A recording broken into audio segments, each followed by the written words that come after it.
नमस्कार मंडळी, नुकताच आंब्याचा सीझन चालू झाला आहे आणि मार्केटमध्ये सगळीकडेच आपल्याला मस्त मस्त असे आंबे दिसत आहेत।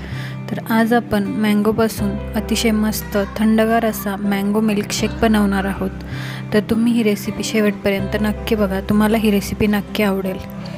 तर मी इथे एक आंबा घेतलेला आहे, मस्त पिकलेला असा एक आंबा घ्यायचा आहे आणि त्याला बारीक बारीक कट करून घ्यायचा आहे। तर इथे मी एक आंबा कट करून घेतला आहे, त्याला मिक्सरच्या भांड्यामध्ये घालून घ्यायचं आहे। त्यानंतर इथे मी त्यात 2 चमचे साखर ॲड केली आहे। साखर तुम्हाला जितकं गोड हवं आहे त्यानुसार कमी जास्त करू शकता। त्यानंतर इथे मी 1 ग्लास थंडगार असं दूध यामध्ये ॲड केलं आहे। दूध घालून घेतलं की त्यामध्ये मी 4 ते 5 आईस क्यूब टाकून घेतले आहे। आता हे सर्व आपल्याला मिक्सरमधून अतिशय बारीक असं फिरवून घ्यायचं आहे। अगदी 3 ते 4 मिनिटात हा मँगो मिल्कशेक बनून तयार होतो। मस्त काचेच्या ग्लासमध्ये ओतून वरतून आंब्याचे छोटे छोटे काप आणि ड्रायफ्रूट्सने सजवायचं आहे।